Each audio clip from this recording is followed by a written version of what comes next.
Border derbies are always unpredictable affairs, so the fact that Gala were in 4th in National 1 and Peebles 7th in the table was pretty much irrelevant. However, it was Gala who were first on the score sheet with a try from Ben Gill, although it did take 17 minutes before those controlling the scoreboard had to do any work.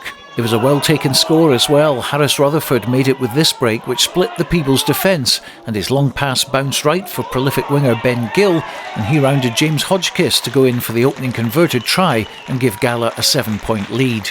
6 minutes later and the Maroons were on the score sheet again. Ben Gill involved once more in creating space for both Fraser Wilson and Tim McAvanagh, who took the move on with some slick interpassing before veteran Craig Keddy took the scoring pass to open up a 12-point lead. Keddy wasn't far away from bagging a second try for himself as he made his way up towards the Peebles line.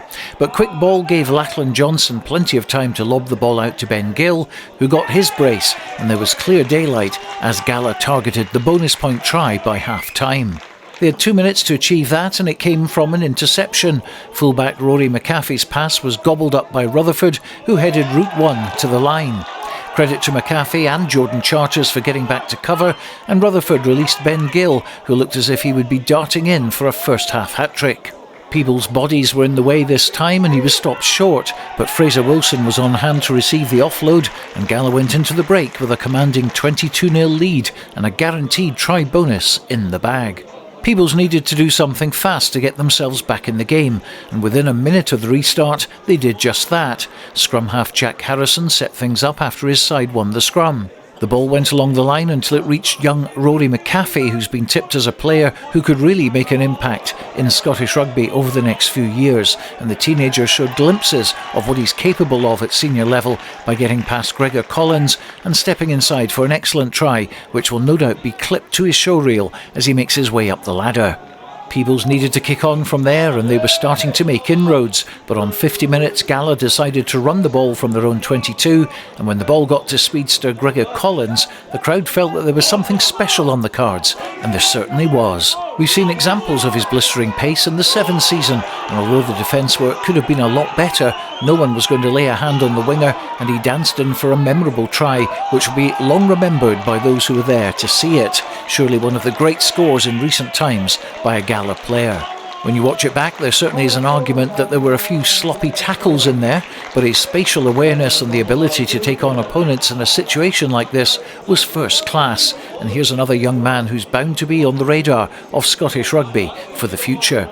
And this was one deeply satisfying try for him, which will be played back, I suspect, for many years to come.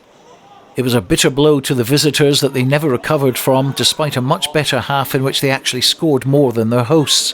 A close-range Matty Carrier try set them up to continue their fight to get something out of the game, and this was followed by another one from the front row, in the form of Roo Smith.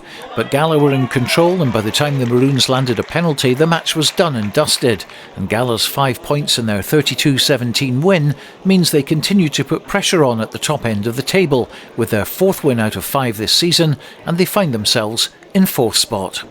But going to Dundee last week and getting a win was important. I think it relaxed us in a little way, because a few weeks before that we'd been up at GHA and got taught a lesson by a good side. So we're just saying in the huddle there at the end, we are building well, a lot more accurate today. You could see that some of our tries were really well taken, and defensively we're showing up pretty well as well.